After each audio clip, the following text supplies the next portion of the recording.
Sortir de sa bulle, partager, c'est maintenant ou jamais, ça peut faire des émules, qui sait.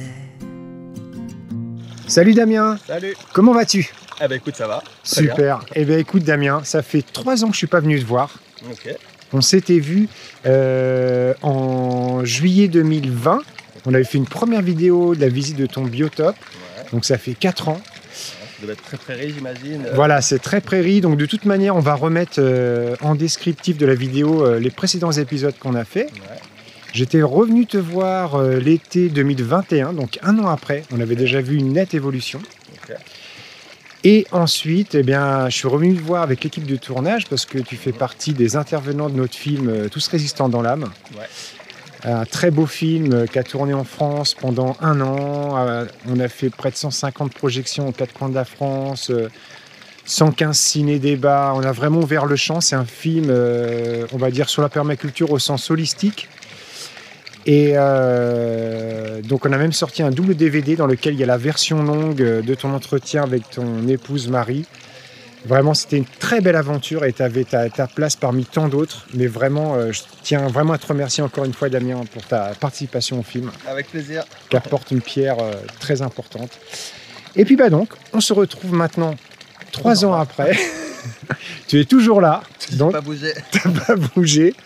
Et justement, l'idée, c'est de revenir longtemps après, quelques années après, pour voir un petit peu l'évolution de ton biotope, que tu nous proposes, que tu nous montres et que tu nous expliques un petit peu tout ce qui a pu changer.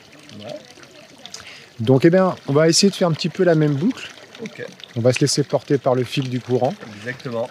Ce qui est marrant, c'est que maintenant, il y a un côté de labyrinthe qu'il n'y avait pas encore à l'époque où tu étais venu, je pense. D'ailleurs, c'est ce que les gens, quand ils viennent visiter, c'est ce qui leur ressort. C'est un peu ce côté de labyrinthe, plein de petits milieux différents.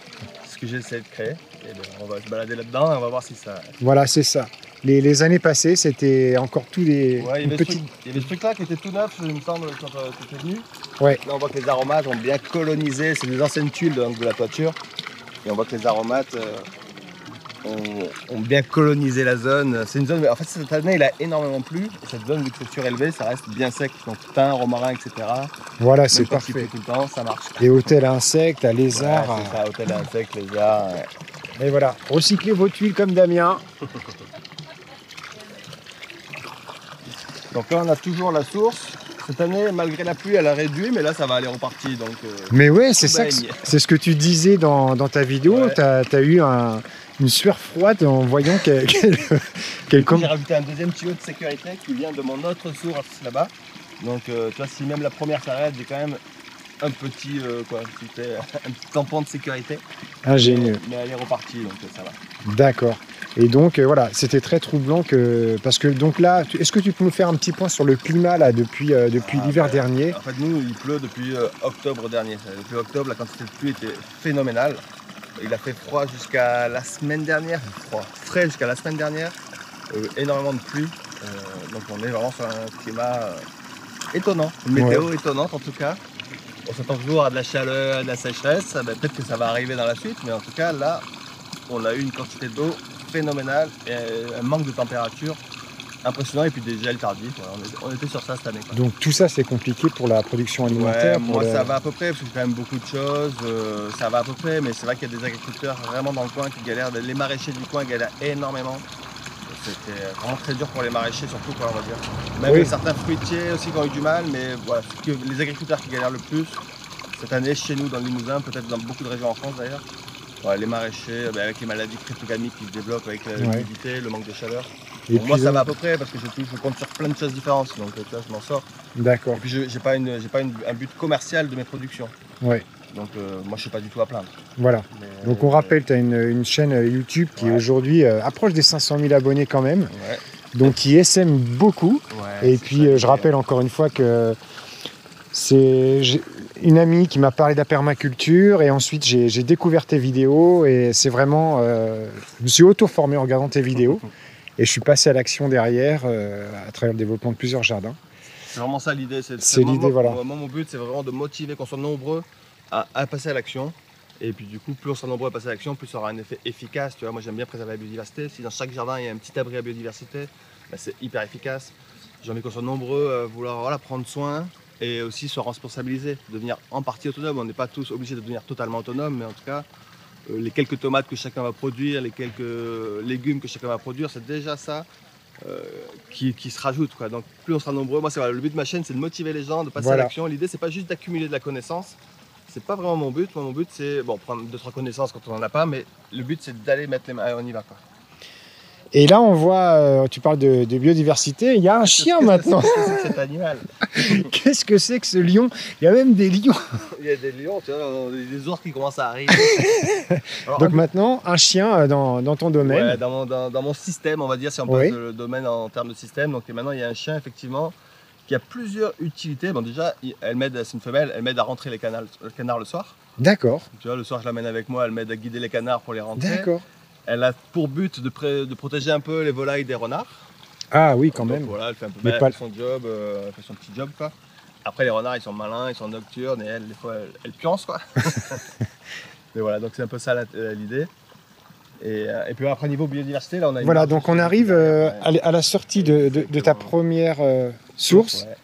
Donc on l'avait vu dans la dernière vidéo d'il y a 3 ans, il n'y a pas longtemps. Et donc tu nous avais parlé des massettes, on ne va pas revenir dessus. C'est ça, on ne va pas redire la même chose. Non, on ne va pas redire la même chose. En tout cas, la biodiversité a explosé de plus en plus, quoi. Grâce à ces points d'eau, on a énormément de vie qui peut venir boire. Et puis voilà, avec la source, moi j'essaye de faire tout un jeu de mares ou même de corridors aquatiques. C'est-à-dire que moi j'ai envie qu'un triton qui arrive sur mon terrain puisse se balader, remonter en suivant au fil de l'eau, quoi. Les corridors, et justement, on cette notion de corridor qui est pour moi très importante. C'est bien de créer des îlots de biodiversité, mais ce qui est intéressant, c'est de créer aussi des corridors entre ces îlots, parce que la vie, elle a besoin de circuler. Voilà. Et du coup, d'où aussi l'intérêt de ma chaîne, qu'on soit nombreux en France à faire des petits trucs pour qu'on crée, que la France soit un maillage, en fait, pour permettre à la biodiversité de circuler. C'est vraiment une de mes démarches aussi, quoi. Ouais. Ça fait sens de connecter les éléments entre eux. Voilà, après, donc là, en effet, oui, ça, parce que quand on se baladait là, on voyait ton terrain, et maintenant, on commence à plus rien voir. Ouais, c'est vraiment un de mes trucs que j'aime bien, c'est créer des petits labyrinthes, des petits espaces, des petits biotopes, des petits milieux. Tu vois, tu peux t'asseoir à un endroit, et tu vois pas, des fois, tu vois pas à 10 mètres, 5 mètres. Et après, d'un coup, tu peux arriver dans une prairie et voir vachement loin. Donc là, une petite zone. Dans les ronces, hein. Donc ces mauvaises herbes. Les ronces sont mes amis. Après, je les contrôle. C'est pas parce que je les aime bien que je les contrôle pas. Tu veux, je garde des allées. C'est pareil, voilà. Ben, bien sûr. C'est une plante à contrôler, mais qui a vraiment multiples utilités. Barnabé Chaillot m'a même appris à comment faire du thé de ronce. Ah, du thé de ronce, ouais. Ouais, c'est incroyable. C'est vrai que j'ai essayé. Donc, on fait macérer 2-3 jours dans un linge mouillé les feuilles. Et ensuite, on les déshydrate. Et c'est vrai qu'en infusion, ça fait vraiment comme du thé vert, quoi. C'est incroyable. Avec Bernard Bertrand aussi, tu peux t'amuser à faire de la vannerie sauvage. Franchement, les utilités de la ronce, elles sont colossales. Faire des liens hyper résistants. Donc voilà, ça peut nourrir. Ça peut faire des matériaux de construction, ça protège la biodiversité, c'est vraiment une super plante. Après, évidemment, elle pique un peu. Donc, mais j'ai un copain pépiniériste aussi qui, lui, la broie, parce que c'est un excellent accélérateur de compost. Carrément, c'est une très bonne plante. C'est une super plante, voilà. Après, elle pique. Et puis voilà, je ne vais pas redire ce qu'on avait dit la dernière fois, le berceau des forêts, les forêts grandes, les ronces, etc. Alors, du coup, là, il y avait les saules. Tu avais fait les saules à droite. Ouais. Et là, je vois que maintenant, ils sont à gauche. Tu les as repiqués. On déplace chaque année, je change de côté. D'accord. Donc, en effet, là, on a un petit labyrinthe. En fait, voilà, donc, je crois que la première année, si je ne dis pas de bêtises, on était passé par un chemin là-bas. La deuxième année, on était passé exactement, ce que tu voulais nous montrer les saules. Donc là, qu'est-ce qui s'est passé là, Damien? Alors, ce qui s'est passé, c'est qu'il y a, avec, du coup, on a parlé tout à l'heure de l'humidité, avec les printemps pluvieux et humides, on a eu ce qu'on appelle le chancre du sol. C'est un champignon, en fait, on va dire, qui se met sur les sols et du coup, ça les tue. Ah ouais. Ça les tue carrément. Moi, c'est pas trop grave parce que les sols, pour moi, c'était vraiment un but d'avoir un arbre pionnier rapidement. De produire de la biomasse rapidement. Donc ils ont fait leur boulot pendant 5 ans, 5-6 ans, ils ont produit de la biomasse, ils ont servi à faire de l'ombre, ils ont fait leur job. Et maintenant, petit à petit, ils vont être remplacés par des fruitiers. Tu vois, là, il y a des... Vas-y, on va... des places, quoi. Donc, tu voulais passer en fait, ça par dépend, là. moi, tout est possible. Je t'emmène à droite, ça mène à gauche. On a qu'à aller tout droit, comme ça, on fait le même parcours que la dernière fois. D'accord. Et puis, il restera une zone que tu n'auras jamais visitée encore. Voilà, on fera ça dans les années à venir. Ça. Alors, donc là, les sols, je les ai coupés parce qu'ils étaient vraiment... Mais carrément, donc là, ils sont en train de repartir. Ouais, les sols, tu vois, c'est le délire du sol. Voilà, comme tu disais, pour rater une bouture de sol, il faut le jeter sur la route. En fait. Peut-être que si tu mets pas du tout d'eau, si c'est la sécheresse, évidemment, tu peux louper. Mais le sol, c'est un arbre qui est tellement costaud que tu le coupes. Parce que, donc là, il fait la largeur de ma main. Là, il avait quoi? Il avait 4 ans. Ouais, 4 ans à peu près, 4 ans ou 5 ans. Ouais, 4-5 ans, c'est incroyable. Ouais. En 5 ans déjà, Juste des branches plantées et ça pousse à la folie, quoi. formidable. Du coup, tu vois, là, on est déjà bouché, la vue, elle est rapidement bouchée. Voilà, et là, donc on voit plus rien, parce qu'avant, on voyait là-bas ton terrain. Ok. Donc là, on commence. Donc là, tout ça, c'est des arbres que tu as. Majoritairement des fruitiers, après il y a quelques arbres qui ne sont pas des fruitiers. Mais là, des deux côtés, c'est majoritairement des arbres fruitiers. Voilà, avec tous les classiques. Parce que ta forêt comestible, elle est vraiment en bas. Là, là tu plantes des fruitiers ici tout de même, ou ça pousse tout seul? Moi, généralement, je plante des fruits. Mes arbres préférés, c'est les arbres qui apportent de la nourriture. Ouais. Donc des arbres comestibles, c'est pas forcément des fruitiers, des fois c'est des arbres dont tu consommes le feuillage. Hein. Ouais. Mais dans le cas des arbres comestibles, donc la majorité c'est ça qui est planté, mais après il y a quand même quelques trucs qui ne sont pas comestibles, quoi. Donc on rappelle le fait que tu laisses comme ça les arbres, les herbes Ouais. hautes, ça te fait un paillage naturel. Exactement. Et puis en plus ça me fait beaucoup moins de pétrole à dépenser parce que j'ai pas besoin de débroussailler, je me casse pas la Voilà. tête. La biodiversité elle explose dans les herbes hautes. Ça me protège le sol en été quand t'as le canard qui tape dessus, le sol il est protégé grâce aux herbes. Tu vois. Je marche dans tes pas, tu vois. Ouais. Tant dans cette histoire de tourne que les allées que là en te filmant. Donc je fais exactement la même chose dans mon jardin. Et puis, ce qui est intéressant, c'est de constater les graminées quand elles poussent, elles sont bien vertes quand Ouais. c'est le printemps et qu'il y a beaucoup d'eau, et elles sont sèches en été quand il n'y a plus d'eau. Et Mm. du coup, elles consomment plus d'eau quand elles sont sèches. Donc en été, quand il y a moins d'eau, elles vont pas te pomper l'eau parce qu'elles sont sèches et en même temps elles te font de l'ombre, quoi. Mm. Alors que si tu la tonds ta graminée, elle reste verte tout le temps. Et le fait qu'elle soit verte tout le temps, ça fait qu'elle pompe de l'eau tout le temps. C'est pour ça que les gens arrosent les golfs en permanence, parce que c'est tout le temps tondu et vert, quoi. Si tu laisses monter en graines séchées, ça n'a plus besoin d'eau une fois que c'est sec, quoi. Mm. Donc ça pompera plus l'eau et ça fera de l'ombre. C'est juste. Très bien. Un beau petit parterre de consoude là. Ouais, pour les construire, j'en ai mis partout. Partout, parce que ouais. Une plante magique. Alors, on rentre chez les canards. On rentre chez les canards. Je vais fermer derrière toi. Ah ouais, Tu non, mais peux- là, c'est vraiment un labyrinthe, en Ça, je me effet. rappelle qu'on voyait les canards arriver de loin. Oui. Ah, maintenant, c'est un labyrinthe. Et tu vois, il y a de la vigne partout. Alors là, c'est le petit jardin que tu développes sur une petite surface. Non, pas encore. Ça ressemble, mais c'est pas ça. Enfin, il est à Ah, côté. ouais. Ouais. Là, c'est juste un peu de vigne. Tu vois, il y a de la course qui grimpe quand même. Il y a du pommier derrière. Il y a du fruit partout. Là, il y a de l'arbre faisant. Je sais pas si Arbre faisant, non? Ça fait des petites baies là, dans les fleurs. Là, c'est très joli, très ornemental. Dans les fleurs, tu vas trouver des petites baies là. Ouais. Là, elles sont pas encore mûres. Quand elles sont mûres, elles sont noires et molles. Et ça a un goût de caramel brûlé, on va dire. Comme si D'accord. tu avais fait du caramel, mais que tu l'avais un peu raté. Ah ouais? Ça donne ce goût-là, donc c'est intéressant. Et puis les oiseaux adorent le manger, quoi. Ah, super. Bon, là, il y a de la vigne Isabelle, les vignes résistantes aux maladies, productives, etc. Ça, j'en ai mis partout, toutes ces vignes-là. Là aussi, il y a des plantes intéressantes, il y en a partout. Donc, voilà. Je ne vais pas toutes les faire, mais on en fait quelques-unes. Là, il y a du sarrasin vivace ou épinard asiatique. C'est une Ouais. plante. Mais je ne l'avais pas encore planté quand tu étais venu. Donc Mm. j'ai dû le planter il y a moins de 2 ans, un truc comme ça. Une petite touffe, et tu vois, ça m'a fait une belle ligne là. Facile à gérer parce qu'il suffit que je tourne pour qu'elle n'avance pas. Et du coup, j'avais juste mis une touffe il y a 2 ans, et là je me retrouve avec cette ligne Mm. d'épinards perpétuels qui produisent. Juste ça s'arrête en hiver. Et ça va commencer à être moins bon. Là, ça commence à monter en fleurs, donc ça va commencer à devenir amer d'ici quelques semaines. Mais voilà, depuis avril on va dire jusqu'au mois d'août, de l'épinard à volonté, gratos. Oh là là. Super. Et ça pousse. Et en plus, c'est facile à multiplier. Que je prends une racine, je l'amène ailleurs, et c'est parti, quoi. Bon, bah, en effet, on reconnaît plus rien. C'est ça. Ça a trop poussé. Donc la mare disparaît derrière. C'est quoi cette plante? Un sol séca, bon, c'est pas comestible. Tu vois, je parle de comestible, mais je suis pas que sur le Ouais. comestible. Le sol séca, c'est un sol qui est ornemental, qui est intéressant parce qu'il part en spirale à la fin. Tu vois, il s'aplatit. Ah ouais. Ça s'appelle la fasciation. Et du coup, il part en spirale. Et du coup, c'est des trucs très utilisés au Japon pour faire des bouquets ornementaux, tout ça. Et moi, en fait, j'ai juste prends une bouture, je la mets et ça me fait un petit. Tu vois, pour les canards, ça leur fait de l'ombre. Ah oui, donc là, Moi, je trouve ça ils joli. sont vraiment à mi-ombre maintenant au niveau de la mare. C'est ça. Et puis, la tonnelle aussi. Je sais pas si tu te Alors rappelles. la tonnelle, ouais, on commençait juste. Mais c'est une courge de siam de l'année dernière que tu n'as pas ramassée. Courge de siam, ça produit. En fait, au début, je mets des courges pour couvrir la tonnelle, mais là, j'ai même plus besoin parce que j'ai beaucoup d'achédia, beaucoup de vignes, donc d'autres plantes plus pérennes en fait. Et de l'autre côté, la serre, on ira plus tard. On va faire la boucle par ici. Ça, avec tous ces végétaux, ça sert aussi. Le but, c'est d'arriver à être autonome au niveau de la matière organique pour mon potager. Voilà. Donc, quand je fais pousser du sol pas loin de mon potager, j'ai qu'à couper des branches et les foutre au jardin, et tu vois, je crée une boucle auto-fertile en fait, Ouais. pour pas être obligé de faire venir du foin ou de la paille en permanence. Voilà. Le but, c'est de produire ce dont le jardin a besoin sur le jardin. Donc on rappelle, aucun labour, aucun Ah oui, retournement non. du sol. Au contraire, on Oui. apporte de la matière organique sur les zones de culture. pour faire de la culture sur sol vivant. Et... C'est ça. Moi, ma façon de penser par rapport au jardin, si je veux la simplifier, c'est, tu vois, les herbes là sont en train de faire la photosynthèse. Cette photosynthèse, ça va permettre de créer de la matière organique. Cette matière organique nourrit la vie du sol. La vie du sol rend le sol fertile et on peut faire pousser des végétaux encore mieux. Et du coup, on est sur une boucle, tu vois. Les végétaux poussent mieux, la matière organique nourrit la vie du sol. C'est vraiment cette boucle que là, et en fait, le seul intrant, quasiment, c'est les pluies et la photosynthèse. Et les fruits, les légumes issus de sol vivant sont en plus nutritionnellement bien plus intéressants apparemment bon, que... Moi, j'ai pas analysé l'intérieur. Non, mais c'est ce qui se... Ouais, voilà. En tout cas, au goût, tu sens vraiment la différence. Tu vas au supermarché, tu manges... Bah, tout le monde connaît, Oui. tout le monde connaît la tomate du supermarché, la tomate du jardin du pépé, tu vois, bien, c'est pas bien du tout sûr. les mêmes. Ben oui. Heureusement que tout ce qui est naturel est meilleur, au moins ça prouve bien les choses. Bon. Alors donc là, on va par où? Parce que là, je suis perdu, là, j'ai pas mis mon GPS. C'est vrai qu'avant, tu avais la vision, maintenant. Ah oui, oui. On peut se promener, on peut se perdre, c'est ça que moi j'adore ça, me perdre dans un... Eh ben vas-y, perds-nous. Bah là, du coup, la Kébia, je sais pas si on en avait parlé, on va dire que non.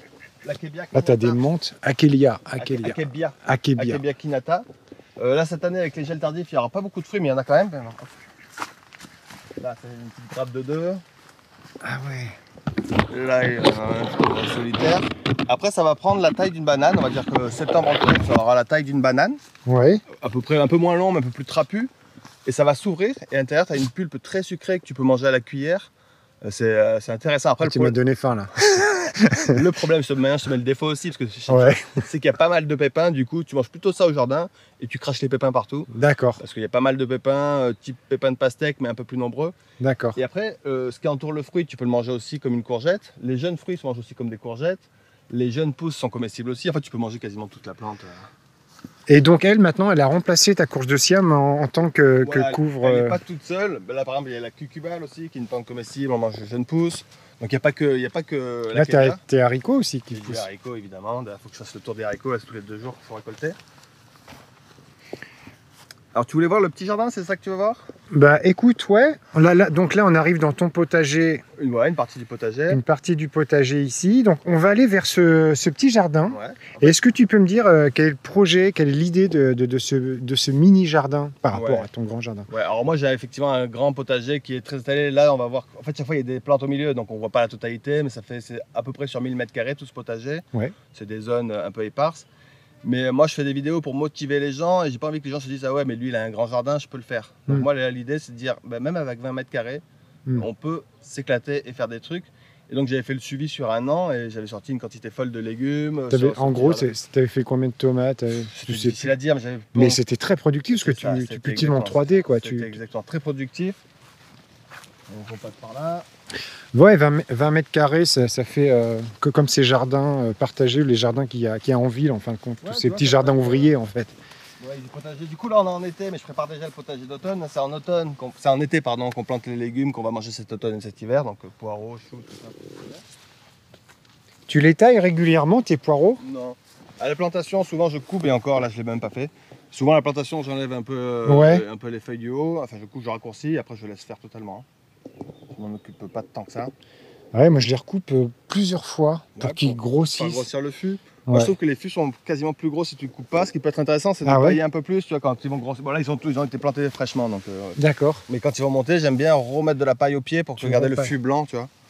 Oui. Ah ouais, tu vois. Je vais essayer. Donc le petit potager. Le voilà. Ouais. Donc tu l'as. Il n'est pas abandonné, mais pas loin. C'est-à-dire que. Bon, non, il n'est pas abandonné, en fait, il produit plein de trucs. Mais, mais disons que moi, l'intérêt, c'est vraiment de montrer qu'on pouvait produire beaucoup sur un petit espace. Ça a été fait. Maintenant, comme j'ai 1000 m², tu vois, ce potager, il y a des akébias qui sont en train de grimper. De toute façon, tu as fait ce que tu voulais. Tu l'as fait un suivi sur 1 an. Exactement, c'était ça l'idée. Voilà, avec Ah oui, les bacs de récup de. Tu les avais superposés. Ouais, ici, ils sont superposés, ce qui permet d'avoir 3 bacs sur un espace où tu n'auras pas pu les mettre. Ah ouais. Et donc là, j'ai de la glycine tubéreuse qui produit pas mal de fruits, des haricots, de la tomate, là, les acébias qui sont en train de grimper, des courges qui vont grimper. L'idée, c'est que la tonnelle, en fait, c'est un châssis tonnelle. Ouais. C'est-à-dire qu'au printemps, il n'y a pas de végétation, tu as le châssis qui me sert à mettre des petits semis en protection, quoi. Après, j'ouvre le châssis et les plantes grimpent et ça me fait une tonnelle ombragée. Super.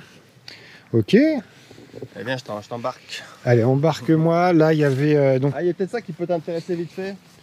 C'est des pommiers type colonnaire, c'est-à-dire que c'est des pommiers qui vont rester très serrés, Oui. qui vont rester Ah trapus. d'accord, ah bon. Et du coup, tu vois, tu produis des pommes. Mais ils vont pousser que verticalement, comme les Exactement, sapins, là, et- comme les et Ils résineux vont pas qui... monter très haut, ce qui te permet de cultiver des arbres fruitiers dans un petit potager, tu vois. Comment ils s'appellent? Coronaire? Colonnaire. Les Colonnaire? pommiers colonnaires, du coup, ça fait des lignes en fait, et qui restent très Ah, trapus. c'est intéressant, ouais. Voilà, pour les petits jardins, même pour les terrasses, dans des pots, etc. Tu vois, là, ils sont avec mes légumes et ça pose pas de problème. Mais en vrai, tu crois qu'il y en a qu'un, mais il y en a deux. Et oui, je vois, c'est des jumeaux. C'est ça, j'en ai mis deux dans le même espace. Parce que moi, je suis aussi dans l'expérimentation. Je suis Bah, tout le temps en train complètement, d'expérimenter plein de trucs. Et du coup, ben, j'ai des expérimentations partout autour de nous. Très bien, donc à l'époque, on voyait tes bacs qui là ont disparu Ah oui, derrière. Ils y sont quand même, hein. Ils sont encore, on va y aller, ouais. Ah, si tu veux, on va aller voir. Allez. Les amarantes, moi c'est la première année que j'en fais. Qu'est-ce que c'est beau. Donc là, il y a des bacs par là, si tu veux. Donc, T'en mets plein, toi. il y a un peu de Alors, les courgettes, bacs, un peu ouais, de tac. haricots, un peu de haricots, il y a les bacs pour l'automne. Et là, c'est mûrier sans épines. Ah ouais, ça produit.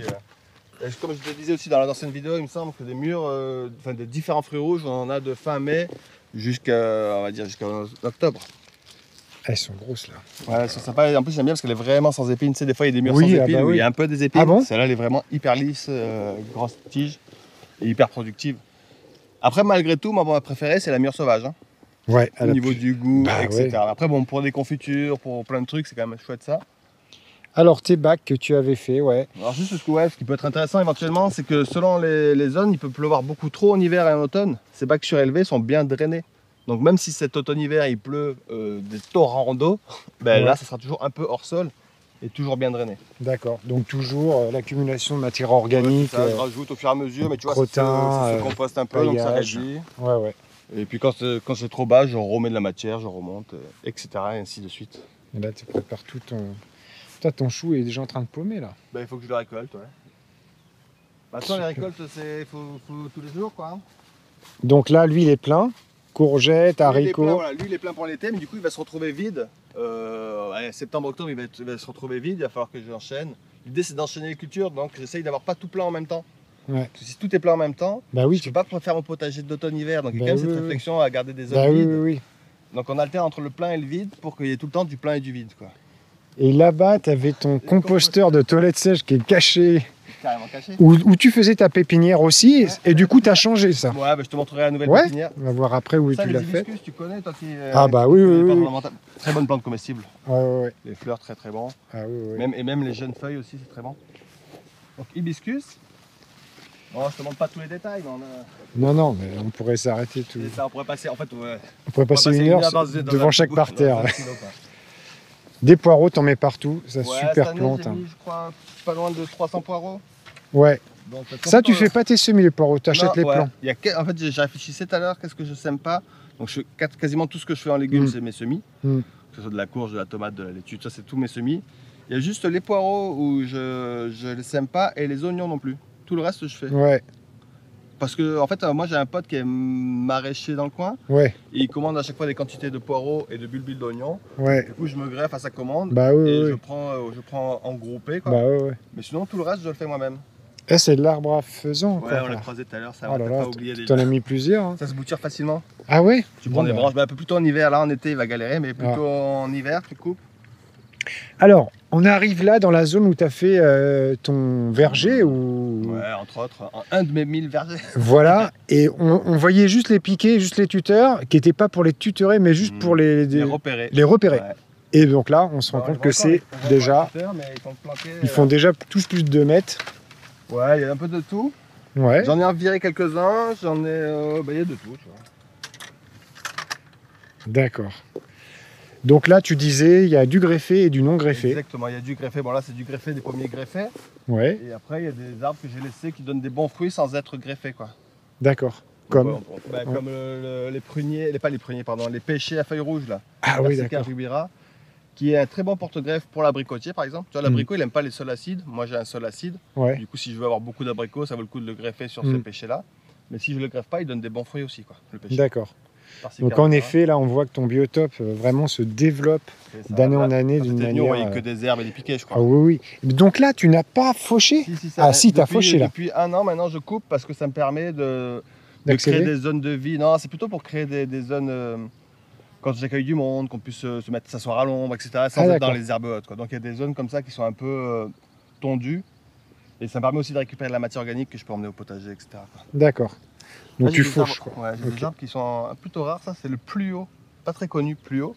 C'est le croisement entre la prune et l'abricot. Ah oui. Le plus haut, ouais. Et pareil, il fait ses fleurs très tôt, parce que le problème de l'abricot, c'est que ça gèle facilement. Ouais, c'est entre le prunier et l'abricot, oui, il y a toujours ce risque-là de geler. Ouais. Je t'avais montré un pacanier la dernière fois, ben là, il a grandi un peu. Pacanier, Noix ouais, de pécan. Noix de pécan, ouais. Là, les framboisiers. Ouais, framboisiers. Bon, de toute façon, il y a des arbres. Donc là, c'est une zone ici qui fait combien de mètres carrés là, tout... Ça dépend à quelle limite tu veux prendre.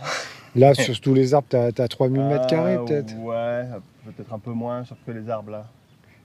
C'est difficile. Allez, allez, on va dire 2000. Et sur 2000 mètres carrés, combien tu as planté d'arbres? Parce que ça, c'est sûr. Beaucoup. C'est-à-dire que là, tu en vois un tous les 1,50 m, c'est ça? Voilà, un tous les 1,50 m. Et sur la largeur, peut-être qu'il y a 2 mètres, 3 mètres, allez, 1,50 m comme ça et 3 mètres en espacement. Mais en vrai, dans ces espacements, il y aura à terme des framboises, des fruits voilà, rouges. des petits fruits. Ouais. En fait, plus c'est planté, plus c'est productif en fait. Hein. Mm. Et comme je disais aussi, c'est si jamais ils grossissent et qu'ils se chaînent, moi ça me dérange pas de couper, de tailler, de récupérer de la matière organique. Mm. C'est plus agréable de gérer un excès d'arbres qu'un déficit d'arbres. Très bien. Donc c'est celui-là que je te disais, la Persica rubera, c'est un petit pêcher Voilà. qui produit des fruits, des pêches un peu plus petites mais qui sont rouges et qui sont très bonnes. Et qui peut être aussi un porte-greffe pour tout un tas d'autres fruitiers. Quoi. Eh bien, disons, c'est devenu une sacrée forêt tout ça. Ah ouais, bah ça fait... Ah tiens, t'avais déjà goûté les pétales du feijoa? Non. Le goyavier du Brésil, mais prends un pétale. Ça a un goût de fruits rouges. Tu dis ça, tu vas voir que ça va. Oh là là. On dirait un bonbon quoi. C'est un goût de fruits rouges. En fait, c'est fait pour que ça fond. Ouais, c'est très bon. Hein. Oh, c'est magnifique. Donc, même si on n'arrive pas à avoir les... Bon, nous on arrive à avoir les fruits, mais si on est dans une région froide où on n'arrive pas à avoir les fruits, parce que les fruits ils arrivent en automne. Donc là ça fleurit, c'est pollinisé et on aura les fruits en octobre. Donc c'est très bon les fruits, on peut manger ça comme des agrumes sans enlever la peau, tu as un goût d'agrumes. Ah, c'est délicieux. Ouais. Et la fleur, le pétale, il attire les oiseaux qui vont manger les pétales. Du coup c'est les oiseaux qui font la pollinisation. Les oiseaux qui pollinisent. Ouais, dans le milieu naturel ici on a aussi les insectes. Alors, bon, ici, premier bambou là. Ah, premier bambou, qu'est-ce qui se passe? Pourquoi il y a des bambous? Mais c'est quoi ces bambous? C'est une plante invasive. Exactement. Ah ben bien, je vais te montrer. Qu'est-ce que je vais te montrer? Bon, on pourra ça puis tu là, c'est pas ouais. Alors le bambou. Alors le bambou, qu'est-ce qui se passe? Bah écoute, bambou, tu as l'air d'être fan des bambous. Ouais. Beaucoup de gens vont quoi? On va tous dire attention, faut pas les mettre en pleine terre. Ça commence là. Ok. Bah déjà bon, de quel bambou on parle? Les bambous, il y a des espèces, il y en a une quantité folle d'espèces, il y a des genres différents. Donc déjà tu as les genres, dans le genre Philostachys, effectivement ils sont souvent traçants. Et après tu as les genres des Fargesia, eux ils sont plutôt gentils. Donc tu as déjà les non traçants, les traçants, et en vrai c'est pas si simple, il y a tout un dégradé. Tu vois, il y a des bambous traçants, des bambous non traçants, et entre les deux il y a tout un dégradé. Il y en a qui tracent juste un peu, il y en a qui tracent beaucoup, il y en a qui sont... Donc il y a tout un dégradé. Et en fait le gros problème du bambou, c'est que quand on le met en haie pour séparer du voisin, c'est qu'en fait ça va aller chez le voisin, ça va chez tout le monde, et du coup tu as du mal à le gérer. Si tu as un grand jardin, que tu le plantes au milieu de ton grand jardin, c'est très très simple à contenir à la taille que tu veux. Quoi. Donc c'est-à-dire là, le contenir, c'est juste ton de retour. Par exemple, exactement. Et là, il ne va pas coloniser cet espace-là. En fait, ça dépend desquels. Donc lui, il peut tracer, on va dire, à 1,50 m. Tu peux juste, sans tondre, juste casser les... Tu vois, au printemps, il va faire les turions qui vont sortir. Tu casses, il en refait, et après, il arrête. Quoi. Mais par contre, là, si tu ne tombes pas pendant 5 ans, là, c'est que des bambous d'un seul coup. C'est ça, si je gère rien du tout, 5 ans, peut-être c'est un peu tôt, mais oui, en cas, si j'ai rien du tout, au bout d'un moment, les bambous vont gagner. Sous terre, ils vont avancer, ils vont sortir une branche qui va faire la photosynthèse, ça lui permettra de réavancer, de sortir une branche qui fait la photosynthèse, etc. Si toi, t'empêches la branche de faire la photosynthèse, il n'avance plus. Quoi. Ouais. Donc voilà, c'est juste, faut pas laisser, si on veut pas qu'ils gagnent du terrain, il ne faut pas laisser des branches aller dans le sens où tu ne veux pas qu'ils aillent. Quoi. Mais toi, tu disais dans ta vidéo que c'est pas une plante invasive parce qu'il ne prolifère pas par la... En fait, voilà, il y a des plantes qui sont classées en invasives et non invasives. Il y a des sites pour retrouver les plantes européennes. C'est lissé, les plantes invasives et les plantes non invasives. Il n'y a aucun bambou qui est classé en plante invasive. Pour la simple raison que les plantes invasives, c'est toujours des plantes qui se ressèment abondamment. Qui se ressèment, Le bambou, il se ressème pas chez nous.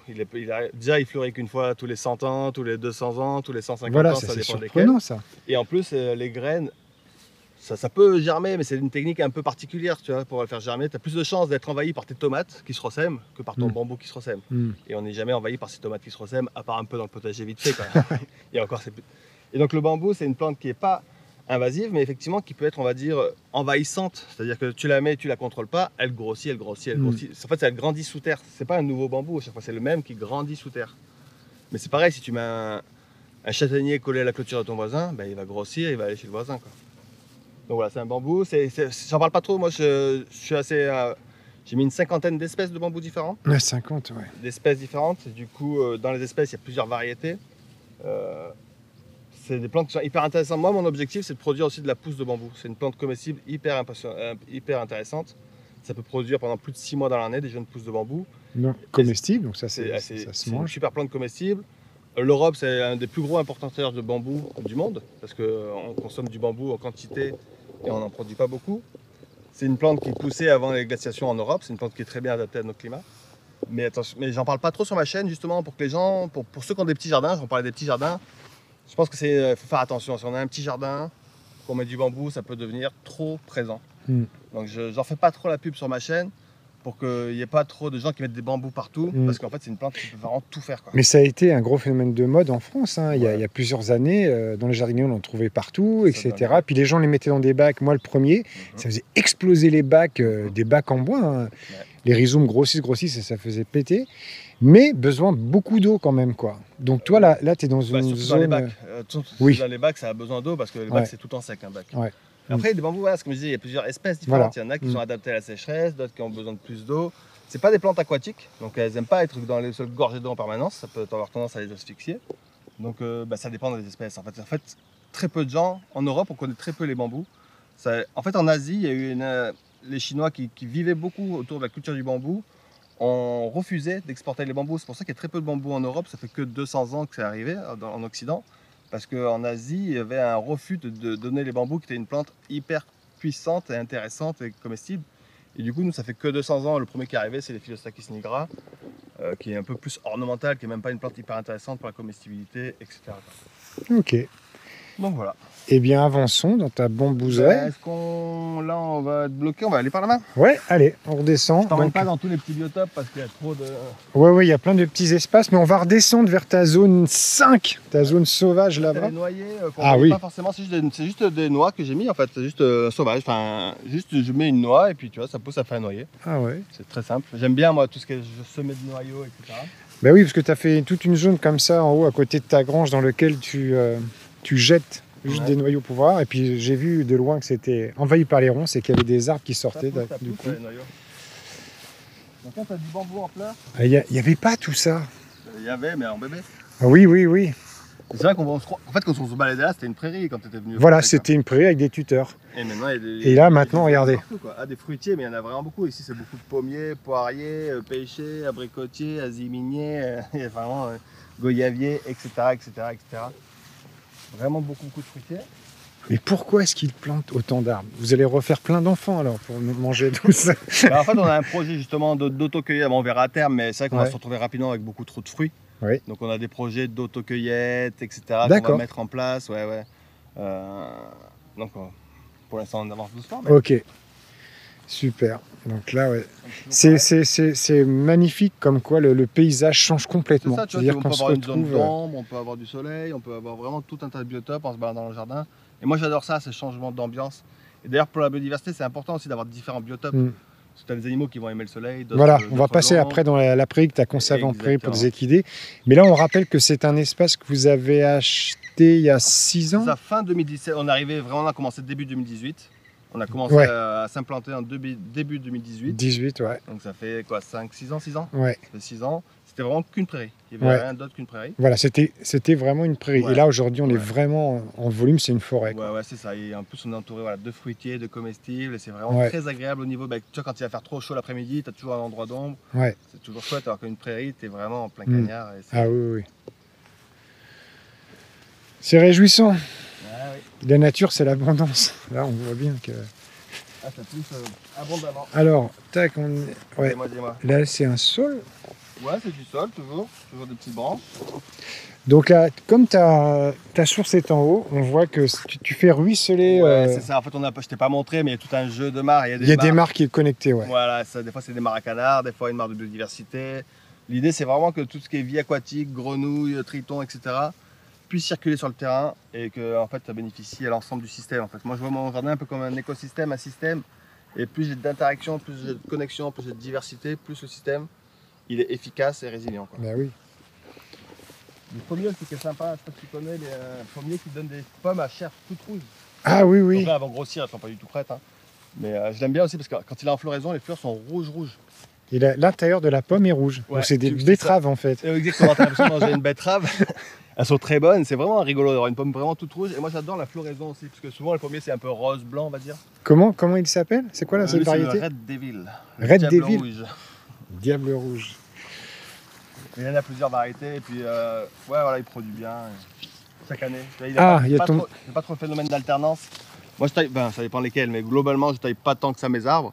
Et du coup des fois ils ont le phénomène d'alternance, c'est-à-dire une année il produit beaucoup, l'année d'après il produit pas, etc. Oui. Et puis il y en a quelques-uns qui n'ont pas trop ce phénomène d'alternance. Lui il a pas tellement. D'accord. Donc on arrive là à côté de ton abri que tu avais fait en torchis pour tes équidés. Exactement, bah, tu vois elles sont planquées dedans. Là il y a des poules. Tu vois, il y a les poules, elles n'ont pas le droit de venir là. Et oui, comment elles sont passées? Mais parce qu'en fait elles volent, elles passent au-dessus. Saki, viens là. Allez viens. Laisse les poules. Donc oui, j'ai des poules en liberté évidemment. Voilà, donc les poules tu les as mis de l'autre côté du coup. Ouais, c'est ça. Normalement elles n'ont pas le droit de venir. Tu vois, il y a une petite clôture qui dit venez pas ici. Donc il va falloir que je leur fasse comprendre qu'il ne faut pas venir. En fait, elles volent, elles passent trop facilement. Donc en bas, c'est ta zone sauvage, zone 5. Tu veux qu'on aille là-bas? Il y a... Bah, y a rien de spécial. Là-bas, c'est voilà, c'est une forêt. C'est marécageux. Ouais, c'est ça, forêt un peu marécageuse. Il y a un peu d'ail des ours, mais voilà, grosso modo, voilà. Ça n'a pas tellement changé. Tu as tes deux sources, que tu as une source du haut du terrain qui redescend, puis tu en as une autre à droite. Ça. En fait, moi, mon terrain, un des critères, en fait, c'est intéressant de savoir ça. Quand on cherche un terrain, penser à l'eau presque en priorité, quoi. Parce que si on se trouve sur un terrain où il n'y a pas d'eau, on va avoir des difficultés à faire un potager, à faire des semis, à faire plein de trucs. Donc pour moi, l'eau, c'est une des priorités à avoir en tête quand on va faire l'acquisition d'un terrain. Donc voilà, moi j'ai deux sources différentes, ce qui me permet, si jamais j'en ai une qui tarit, mais tu vois, j'ai toujours l'autre en secours, quoi. Donc voilà. C'est vraiment une de mes priorités, c'est la gestion de l'eau. T'as pas fait de puits ou tout ça, mais je pense que tu aurais de l'eau. Hein. J'ai pas eu besoin. Ouais. Et un problème de faire des puits, c'est que parfois on épuise les nappes phréatiques. Et du coup, ça crée, tu vois, si tout le monde fait des puits partout, on va avoir aussi un problème de nappes phréatiques qui vont s'épuiser. Bah pire les forages, quoi. Exactement. On va très profond. Ok, donc on va remonter le terrain. Mais là, pareil, quand on passait ici, c'était qu'une prairie, là, tu vois. Oui. Dans du bois. Donc là, l'idée, c'est après, en second palier, tu mets des petits fruits aussi. Ouais, c'est ça. En fait, je mets souvent une canopée en dessous du fruitier, puis de la liane, tu vois, et puis j'alterne entre des fois aussi des fruits à ras du sol. C'est vraiment une alternance. Cultiver en strate, quoi, pour avoir plus de productivité en 3D qu'en 2D. C'est l'histoire du climax. C'est ça. Et il y a aussi cette notion aussi de capter la ressource. On a une ressource incroyable qui s'appelle le soleil, en fait. La photosynthèse, c'est une puissance incroyable. Du coup, l'idée, c'est qu'au lieu que le soleil tape directement sur le sol, d'un sol à nu, tu vois, où ça va créer des problèmes, ça va flinguer la vie du sol. En gros, un soleil qui tape directement sur la terre, ça bousille la vie du sol en quelque sorte, surtout en été. Moi, l'idée, c'est de, tu vois, ce soleil, il vient d'en haut, de créer toutes les strates pour capter et ralentir le soleil. Ce qui fait que quand le dernier photon touche le sol, tu vois, ça bénéficie à la vie du sol. Mais il y a eu tout un filtre et tout un tas de photosynthèse, tout un tas de productivité. En fait, c'est vraiment aussi, pas penser qu'en récolte, penser aussi en captation de soleil, quoi. Voilà. Donc, tu vois, ce volume permet de capter tous les photons qui nous tombent dessus, quoi. Comprendre comment fonctionne la nature et la mettre en application. Le moteur des écosystèmes, c'est entre la pluie et la photosynthèse, quoi. La photosynthèse, c'est la ressource qui vient de l'extérieur de la Terre. Tu vois. On est sur une bulle fermée et on a quand même la lumière du soleil qui nous rentre. C'est un intrant qu'on a en permanence. Donc là, quand des fêtes de joie, ça produit beaucoup les goyaviers du Brésil, c'est très chouette. Mais oui, tu en as mis là aussi, là j'adore aussi. Cette plante parce que c'est un des rares. Un des fruitiers qui produit des fruits et qui a un feuillage persistant. C'est-à-dire qu'en hiver, cette boule verte, elle restera une boule verte. Donc, la plupart des fruitiers perdent leur feuillage. Donc je trouve ça intéressant de garder du vert et de la photosynthèse en hiver. Des petites mares là qui coulent. C'est ça, il y a de l'eau, on remonte donc on retrouve l'eau. Ça c'est un cognacier là? Ouais, cognacier, tu vois, il a chopé quelques maladies crypto-organiques à cause de la pluie. Là, il recommence à faire beau, donc là, il recommence Ouais. à faire des branches saines. Mais il va pas fructifier là. Cette année, non, mais du coup, il produira plus Ouais, l'année prochaine. voilà.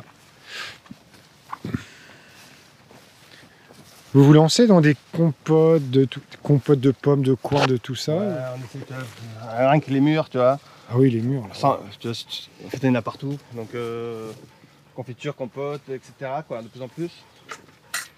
Ah, un figuier là.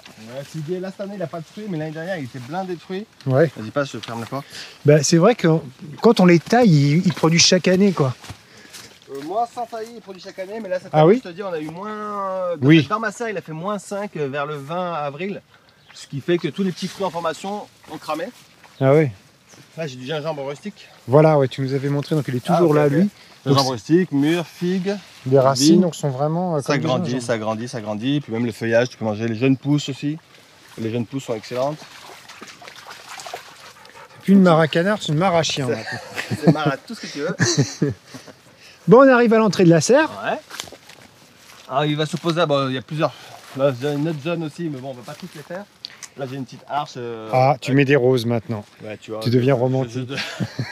Tu deviens romantique. Après, c'est vrai qu'au début, tu vois, c'est vrai que j'ai quand même un peu changé. C'est-à-dire qu'au début, j'étais vraiment, je veux que du comestible, quoi. C'est Ouais. ça que je veux, du comestible. T'étais un extrémiste. Mais- j'étais extrémiste.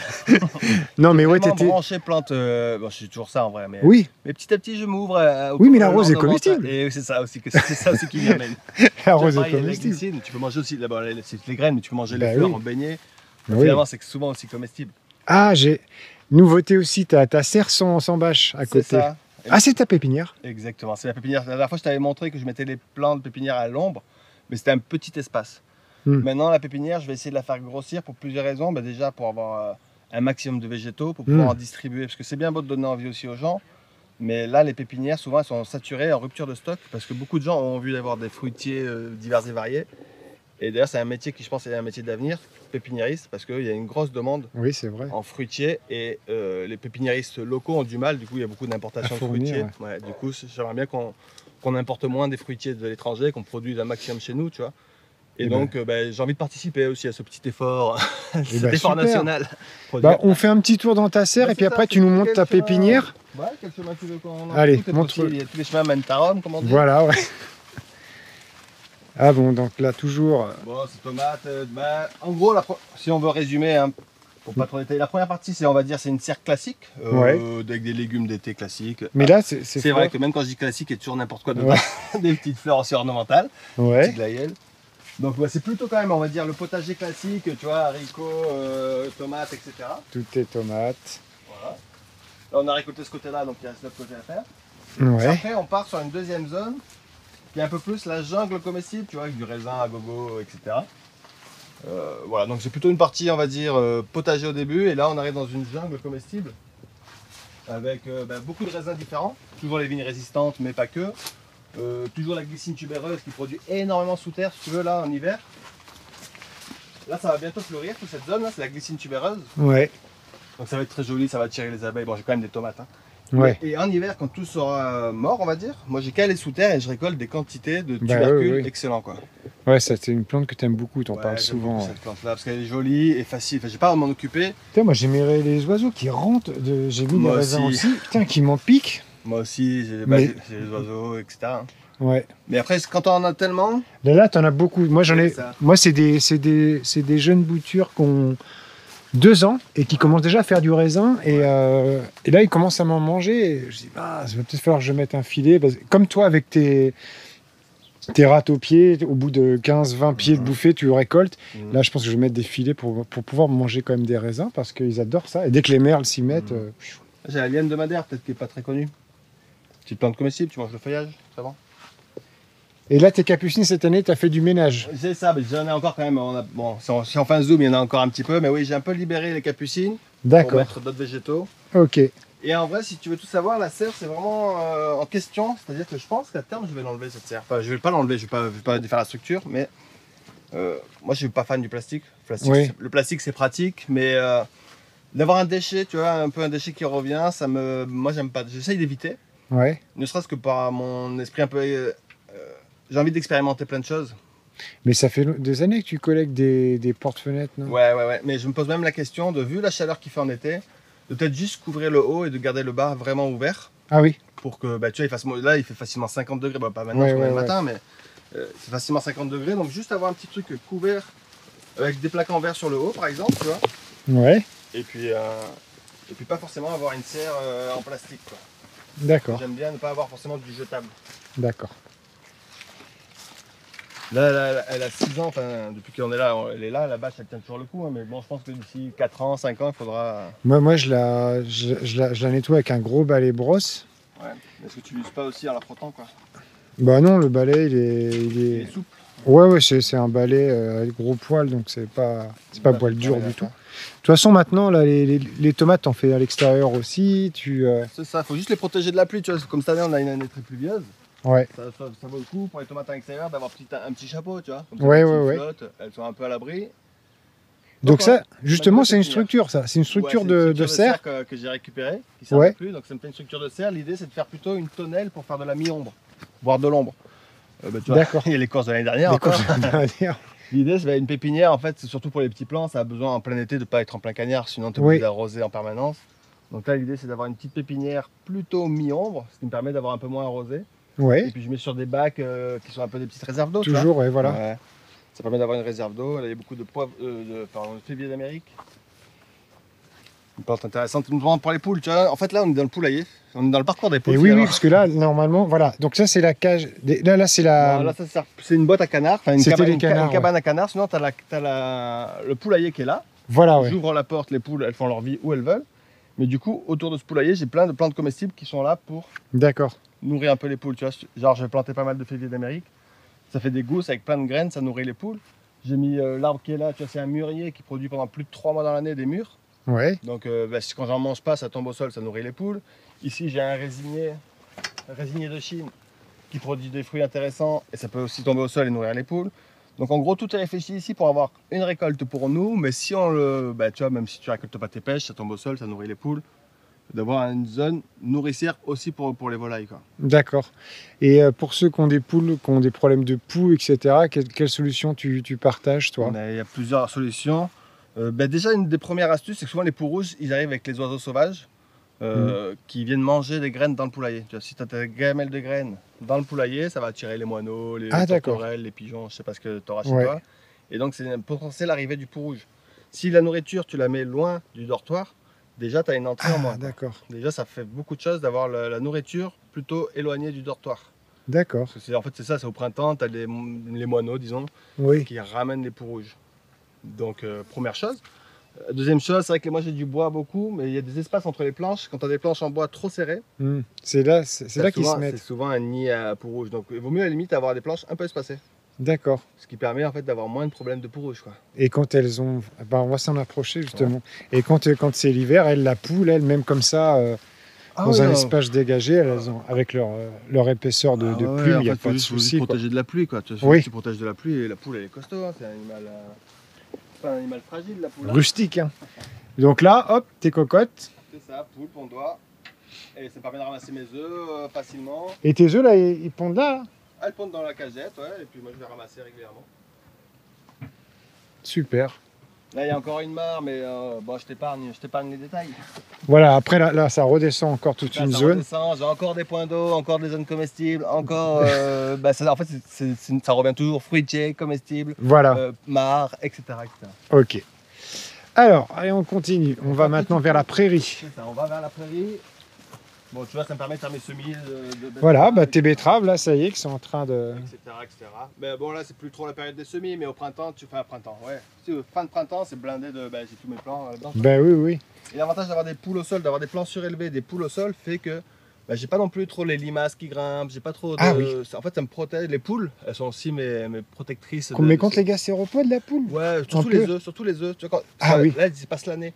Donc elles grattent le sol et elles mangent tous les œufs qui se trouvent dans le sol. D'accord. Après, la grosse limace, elles aiment pas trop. Non, ça va être tes canards coréens. Ouais, c'est ça. Les canards, c'est pour les limaces. Mais les poules, elles vont gratter et manger les œufs et même les bébés limaces. Ce qui fait que ça évite d'avoir une profusion. Ouais, très bien.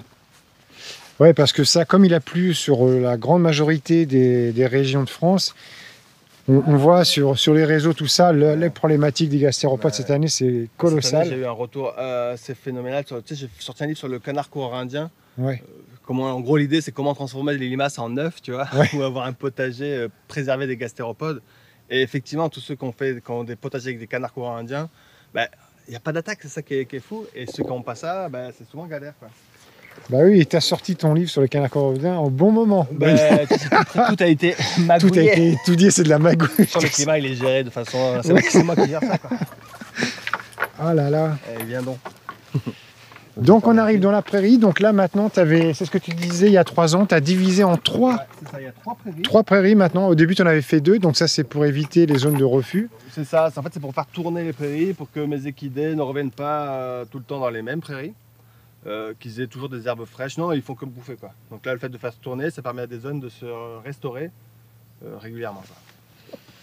Et Bon. je t'avais parlé d'une haie qu'on avait plantée. Ben oui, tu avais planté une haie. On avait galéré à ouvrir la porte l'année dernière, mais je trouve que tu as modernisé ton système automatique. On a franchi la porte. Ah, c'est un système qui peut être intéressant pour les gens qui élèvent des animaux. C'est pas vraiment un système, mais Ouais. une idée en tout cas, disons. Ouais. Tu vois, c'est des cages à bambou. Cage à bambou. C'est pour les gens qui ont des grands jardins et qui ont des. Tu vois, ça peut être pour des chèvres, ça peut être pour plein Ouais. d'animaux. Donc tu mets ton bambou traçant au milieu Au d'une cage. milieu, oui. Donc là, les animaux n'ont pas trop accès, quoique tu vois, il y a quelques branches qui sont grignotées. Oui. Et après, l'idée, c'est que le bambou va commencer à grandir, à vouloir sortir. En fait, c'est du fourrage en permanence que tu mets tes Voilà. animaux, quoi. Donc, Et là, ils vont se servir comme une botte de foie. Exactement, c'est un distributeur automatique de feuilles de bambou. Ah ouais, Il excellent. faut savoir qu'en Asie, nous, on utilise beaucoup le pétrole et les tracteurs pour faire des boules de foin. Mais il y a beaucoup d'endroits en Asie, l'aliment de base des animaux d'élevage, c'est le bambou, quoi. C'est vraiment un aliment, c'est vert toute l'année. C'est-à-dire que t'as pas de... Ça s'arrête jamais, c'est tout le temps vert. Mm. Et donc c'est un aliment vraiment important. Mais moi, l'idée, c'est d'être plus autonome au niveau aussi de l'alimentation de mes animaux. Donc des petites cages à bambou, ça me permet de nourrir mes chevaux et mes ânesses, quoi. Puis là, tu leur apportes encore un élément nutritionnel différent de la Exactement, prairie, des exactement. fleurs. Eh bien, on a, du coup, comme on est au sujet de nourrir les équidés, évidemment, le bambou, c'est un sujet, mais il y a des quantités d'arbres différents, divers et variés. Ce qui est bien, c'est la diversité, de ne pas tout mettre ses œufs dans le même panier, comme on dit. Donc là, c'est une haie que j'avais peut-être plantée tout juste quand tu étais venu. Eh ben, tu venais tout juste de la planter il y a Ok. 3 ans. Ok. Et donc là, ce qui serait intéressant, c'est que tu nous partages un petit peu. Tu nous avais juste dit, oui, j'en ai mis un, en gros, tous les 70 cm, tous les mètres. Ouais, c'est approximatif, ça. Donc, qu'est-ce que tu as planté en fait dans Alors, cette... alors, l'idée, c'est de faire comme je t'avais dit, un corridor Un écologique corridor, ouais. pour que la vie puisse circuler. Tu vois, si j'ai un écureuil là, je veux qu'il puisse aller là-bas sans problème. Mais le but aussi, c'est de faire une haie qui soit fourragère. Donc là, ici, tu as du polonia, un Ouais. très bon fourrage pour les équidés. Tu as du frêne, très bon fourrage pour les équidés. Ah d'accord. C'est qu'elle soit fruitière, donc il y a des nachis, il y a des amélanchiers, il y a des pommiers, des pêchers. Donc que ce soit fourragé, comestible et mellifère. Et un corridor écologique, quoi. Donc là, ce qui est réjouissant, c'est c'est le non-agir, parce que tu les as intégrées. Et je reviens 3 ans après, elles font plus de 2 mètres, toutes. Et c'est dans l'herbe. Hein. Et Ça, c'est dans l'herbe, sans engrais, Voilà. sans désherbage. Non. Après, j'ai peut-être un peu, tu vois, comme les équidés sont dans la prairie qui est au-dessus, Ouais, si elles font des excréments avec la pluie, il y a peut-être ça ruisselle. un Ah oui. peu de nourriture due aux équidés, mais bon, je mets rien de spécial, moi je fais rien, quoi. J'ai planté, j'ai paillé et basta. Tu as planté, tu as paillé, voilà, on peut mettre un tapis de fumier dessous aussi. Et... Et tu vois, les polonias, il y en a un qui est devenu immense. Là. Ah oui, oui, oui. Donc tu disais, tu laisses dans chaque parcelle environ 2-3 mois tes Ouais, ça va équidés. dépendre de la saison, de la qualité de l'herbe, Ah ouais. etc. En fait, c'est une réflexion. Tu vois, je regarde la prairie. Ouais. Là, je me dis ça va. Je vois aussi l'état des animaux, s'ils sont trop gros, trop maigres. Donc je gère par rapport à ce que je vois. D'accord. Et je vois aussi la prairie de la côté. Est-ce qu'elle est apte à accueillir? Donc tu vois, c'est toute une réflexion quand même, qui est difficile à détailler. Mais en gros, tu regardes tes prairies, tes animaux, et tu imagines l'année, comment elle Voilà. va se dérouler, quoi. Tu observes et en fonction Et de... donc au printemps, ça peut tourner plus vite, l'herbe elle pousse vite. Mm. En été, elle pousse moins bien, donc ça dépend de la pluviométrie. Enfin, c'est toute une gestion. Mais donc rappelle au niveau de la surface, ça, parce que donc tu as une jument, 2 ânesses, Ouais. et tu as combien en surface de prairie pour Pour toutes les 3? L3, je dirais que j'ai un peu moins de 2 hectares peut-être. C'est difficile à juger parce que j'ai segmenté mon terrain. Mais je pense qu'elles ont un peu moins de 2 hectares, mais elles ont accès à énormément de haies. Voilà. Donc au niveau de la nourriture, c'est aussi dans pas les zones où elles marchent, c'est aussi dans les haies, quoi. Mm. Donc voilà, l'idée c'est d'arriver à un maximum d'autonomie. Pour l'instant, en hiver, je suis obligé de compléter un peu avec du foin. Mm. Donc j'ai un voisin qui fait du foin, bref, on arrive à avoir du foin. Mais l'idée c'est d'aller vers un maximum d'autonomie. Alors c'est intéressant parce que bon, ces histoires de prairies, ça reste courant et connu par les éleveurs et tout Ouais. ça, mais la mise en place de haies fourragères comme ça a moins Donc ça, je trouve ça vraiment intéressant de pouvoir autonomiser aussi l'alimentation de tes équidés par une richesse de plantes. Carrément, mais en fait, c'était connu avant qu'il y ait le pétrole facile. Les gens faisaient comment ça s'appelle, des trognes où tu pouvais ramasser des fagots avec les feuilles. Tu vois, tu prends ton frêne, tu le trognes quand il a les branches avec les feuilles. Tu suspends ce fagot de branches avec des feuilles dans ta grange, peu importe. Et en hiver, tu ressors et tu donnes ça. Et tu n'as pas eu besoin Tu peux faire ça à la main, quoi. Toi, tu vas avoir ta trogne, tu coupes toutes les branches, tu fais un fagot, paf, tu vas l'accrocher dans ta grange, peu importe. Et du coup, avant le pétrole, le foin, ça se faisait aussi, mais c'était pas le plus courant. C'est plus courant d'avoir des trognes pour nourrir ces animaux, quoi.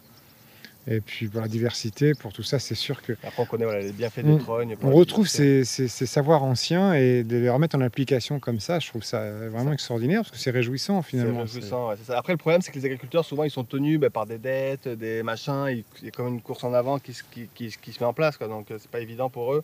Moi, j'ai la chance de pouvoir expérimenter. Et puis, je vois beaucoup de petits agriculteurs autour de moi qui peuvent avoir la chance d'expérimenter, de créer des systèmes qui sont beaucoup plus résilients. Quand tu dois vendre du lait à la grande distribution, tu es soumis à tellement de contraintes, les gens ils galèrent, quoi, tu vois. Alors que si tu es un petit producteur multi-activité, tu es vraiment plus autonome et tu peux expérimenter plus de choses, quoi. C'est ce que dit Bernard Bertrand au début de notre film Tous résistants dans l'âme. Il dit que lui, avec sa micro-ferme et 3 vaches, il faisait le même chiffre d'affaires parce qu'il faisait que de la vente directe que son père qui avait un petit troupeau de vaches qui vendait la coopérative. Mais là, tu vois, il y a eu pas mal de problèmes au niveau de l'agricole cette année, l'année dernière, fin d'année dernière, début de cette année-là. Mais c'est vrai que les petits agriculteurs, ils s'en sortent presque mieux. Enfin, en tout cas, ceux qui ont une polyactivité et qui vendent en direct, quoi. C'est vrai que si tu vends en direct, déjà, tu peux créer un lien de solidarité, un peu comme les AMAP, quoi, entre le client et l'agriculteur. Et tu passes pas par des intermédiaires qui prennent tous leur marge. Tu n'es pas soumis aux contraintes des supermarchés qui vont te faire...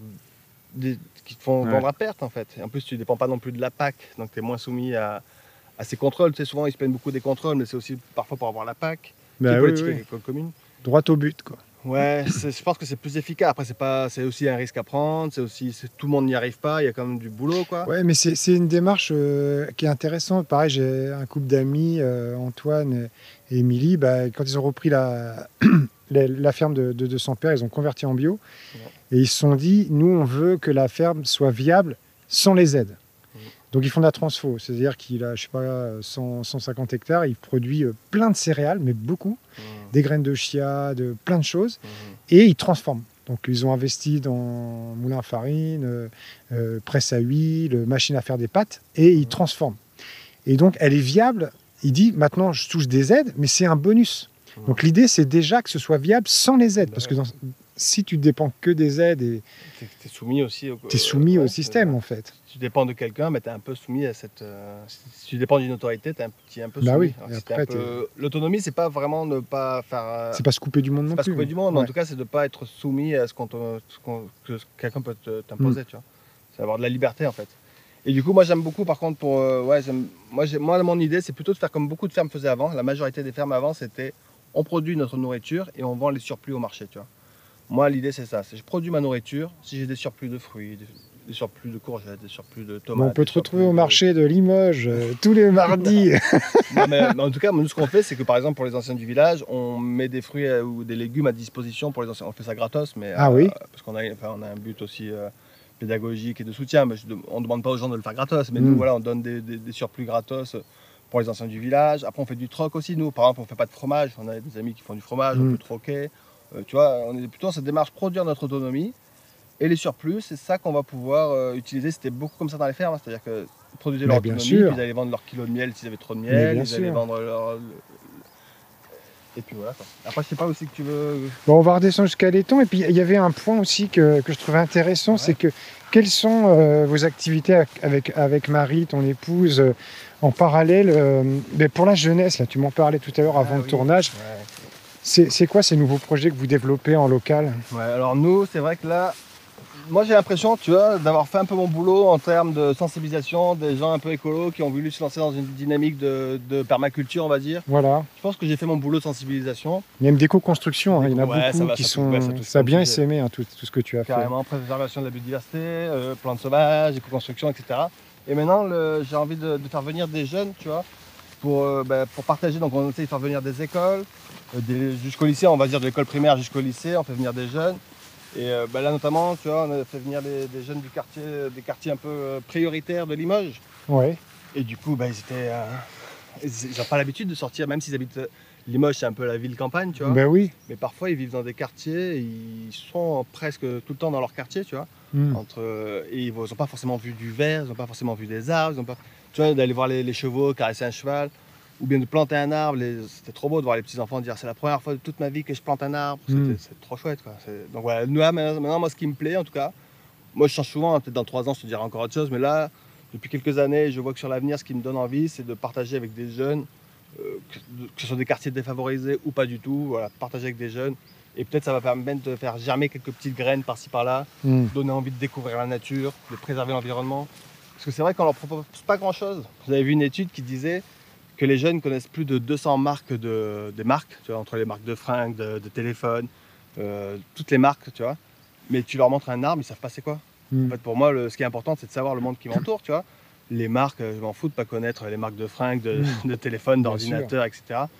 Et limite, moi, ça me choque de voir que on leur apprend pas du tout le monde qui les entoure. Enfin, on dépend totalement. Si on vit, c'est grâce à ces petites plantes-là qui sont autour de nous, à tout ce qui nous entoure. C'est pas grâce aux marques. Et on nous l'apprend pas du tout. Et même pas. Et même au niveau de l'éco-construction, tu leur as montré un petit peu la construction en terre, parce que ça doit être un gros choc. On s'est amusé à faire des cabanes à hérissons en terre paille, tu vois, des petits trucs faciles à faire. Mais tu as vraiment, pour les gens qui te suivent, tu as vraiment sensibilisé sur cette construction. Je t'en parlais hier en terre paille. Est-ce que tu peux nous dire en fait que finalement qu'est-ce qu'il faut pour pouvoir faire construire en torchis comme type de terre? Est-ce que tu peux, parce que j'entends des spécialistes qui disent oui mais non, il faut une terre avec tant de trucs, sinon ça tiendra pas dans le temps. Et toi, entre la maison que tu avais construite dans le Var et ici tout ce que tu as fait en terre, qu'est-ce que tu peux nous dire au niveau de... Bon, déjà, je pense que pour construire en terre, le premier truc qu'il faut, c'est oser le faire déjà. C'est la première étape. Souvent on n'ose pas parce que c'est un peu le problème de l'information en général. Des fois on accumule des quantités d'informations. Et entre croire lui ou croire elle, on sait plus trop. Il faut faire. Je pense que la première étape, c'est déjà commencer. Alors, commence pas par faire ta maison. Si tu dis j'ai jamais rien construit, je me lance direct dans la construction de ma maison, peut-être c'est un peu risqué, c'est peut-être un peu osé. Quoique. Mais c'est ce que tu as fait. C'est ce que j'ai fait. Mais peut-être il faut commencer par construire une petite cabane, des toilettes sèches. Tu vois, tu fais au jardin, tu veux faire une petite cabane à outils, tu vois, des trucs très très simples. Ça te permet d'expérimenter. Tu vois, il y a le torchis qui est assez simple à faire. En gros, tu prends de la fibre, de la paille ou du foin, tu mélanges avec ta terre. Tu fais une structure et tu accroches sur la structure, c'est très facile à faire. Mais cette terre, il faut qu'elle soit argileuse. Un peu, ouais. Mais après, toutes les terres contiennent un minimum d'argile. Si c'est que du sable, mais c'est quand même un matériau. Parce que tu vois, le sable, tu peux aussi le mélanger à la chaux pour avoir un matériau de construction. Donc c'est quand même une base, même si c'est pas la meilleure base du monde, c'est quand même une base. Et du coup, voilà, déjà, moi je suis allé dans des endroits où on m'a dit clairement, ici on peut rien construire en terre paille, la terre est beaucoup trop sableuse, quoi. Donc j'ai dit ok, j'entends très bien, on va quand même essayer de faire un truc. Et du coup on a essayé de faire des toilettes sèches, on a fait les cloisons des toilettes sèches. Ça a tenu, ça tient toujours. J'ai plus trop de nouvelles, mais pendant 5 ans ça a tenu en tout cas. Je pense que ça tient toujours. Et du coup tu vois des murs en torchis pour les toilettes sèches, fait avec la terre, dont tout le monde disait que c'était pas possible, quoi. Donc moi je dis il faut essayer. Et tu prends un truc pas trop engageant, parce que si ton mur de toilettes sèches il s'effrite, c'est pas très grave, non, enfin, ça t'a pas coûté cher, ça t'a coûté un peu d'expérimentation. Donc il faut déjà oser expérimenter et puis évidemment pas se lancer directement dans la construction d'une maison si on n'a jamais rien construit. Mais en tout cas, pour faire des murs, pour faire un four, pour faire, on l'a peut-être pas vu, j'ai fait un four en terre paille, pour faire des roquettes stove en terre paille, pour faire des isolations en paille terre. Et ça c'est formidable parce que c'est-à-dire que ça ne nécessite que de la main d'œuvre. D'un seul coup la matière est là. Et un peu de jardin. Si t'as pas de jardin, Eh bien donc on arrive à notre petite balade d'1 heure, comme les précédentes. Et donc là on arrive donc sur ton étang que tu as creusé. Un étang à chiens, voilà, il y a des chiens qui se reproduisent. Ouais, c'est un étang, donc là le but c'était d'avoir du poisson à manger. Donc là les poissons se reproduisent pas mal. On a du coup les martins pêcheurs. Tu pêches un peu toi? Non, très peu en vrai. Non. En vrai on mange très peu d'animaux en fait. À part les œufs, on mange beaucoup d'œufs. Tu manges un petit peu de viande quand même? Ouais, ça peut m'arriver, mais c'est vraiment pas la priorité. Mais en tout cas, c'est quand même une réserve de nourriture qui est présente. Mais j'ai quand même un projet que je te montrerai peut-être si je l'ai réalisé la prochaine fois. J'ai envie de faire une petite rivière à truites, mais ça, on en reparlera. Oui. Ouais, parce qu'en fait, là, un étang, c'est pas le format idéal pour les truites notamment. Il faut caser du courant. Ouais, il faut que l'eau soit fraîche, vivante, oxygénée. L'étang, il est large, il prend trop le soleil, donc il chauffe. Donc c'est bien pour les carpes et tout ça. C'est bien pour les poissons d'étang. Ça, D'accord. j'en parlerai une autre fois. Si un jour, Eh ben, ça marche. peut-être la prochaine fois, tu auras une rivière à truites, mais c'est pas gagné parce qu'il faut la creuser, etc. Mais... Ok, donc tu as toujours tes ragondins ou tes... Ouais, j'ai toujours des ragondins. Pour l'instant, on mange pas encore le pâté de ragondin. Mais ils sont là, ils sont pas très nombreux. Mais eux, ils mangent pas de poisson. Non, ils sont surtout, tu vois, ici. Ici, Voilà. ils sont plutôt sur la tonte. Ils sont plutôt là pour manger tes haies, quoi. Ils me font une tente. Ah, c'est eux? Ils me font une Putain, tente. c'est ton green, là, c'est là. Ça traîne au golf. Exactement. C'est eux qui tournent ça? Ah, c'est eux qui me tendent ça. Ah, Et tu vois, vache. mes arbres fruitiers, ils font aussi des tailles un peu sévères. Ah ouais. Ils font de la taille sévère sur mes arbres fruitiers. Ça, faut que tu en mettes dans tes haies entre tes arbres, là. Petite tente, hein, pour vendre pour ceux qui veulent un beau gazon. Ah bah là, Prenez un ragondin. c'est des ragondins. Mais le problème, C'est voilà, mieux que les tondeuses C'est ça. robots, là. après, le problème, voilà, c'est que ça bouffe les arbres. Comme tu vois, ici, sur cette tonnelle, il y avait de la vigne. Ils m'ont bouffé la vigne. Donc, c'est une bonne tondeuse, mais qui tombe un peu trop fort, quoi. C'est sur le réglage. Je suis pas encore. T'es pas encore optimiste. Mais t'étudies ça. C'est ça. Eh ben, c'est formidable, hein, Damien, tout ça. Et donc là-bas, on va pas y monter, mais t'as ta pêcherie. Ouais, j'ai une pêcherie, C'est j'ai une une grande ruche, mare. maintenant j'ai des abeilles. Alors oui, quand on voilà. était venu, il y avait... tu venais juste d'installer cette ruche de biodiversité. Ok. Qui était... Ouais, donc je venais juste l'installer, mais rapidement l'année suivante, j'ai un essaim qui est venu s'installer. Et du coup, depuis, on a des abeilles qui sont là. qui sont des abeilles mellifères qui sont là, qui vivent dans leur petite ruche, en Autonomes. plus de toutes les autres abeilles sauvages. Mais Voilà. il y a cet essaim aussi là qui est. Mais l'idée, c'est pas de prélever leur Non, miel. on a tellement de copains qui font du miel qu'on Ouais. nous donne tout le temps du miel. Ouais. Notre cuisine, tu ouvres le placard, des pots de miel de tous les coins du monde.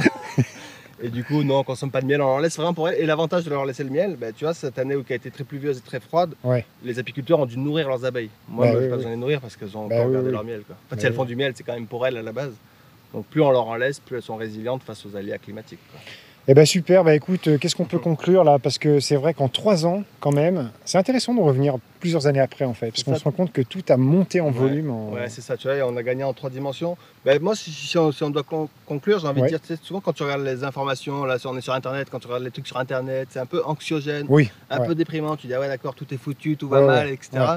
Mais quand tu crées un jardin dans un esprit de préservation de la biodiversité, chaque année, ça s'améliore. Quoi. Et là, du Voilà. coup, tu es content. Il y a de plus en plus de coccinelles, de plus en plus de hérissons, de plus en plus de tritons. Franchement, c'est réjouissant. Toi, tu vas Ouais. au jardin, tu as des bonnes nouvelles tous les jours. C'est un C'est ça. antidépresseur. Alors, si tu regardes la téloge, tu as des mauvaises nouvelles tous les jours.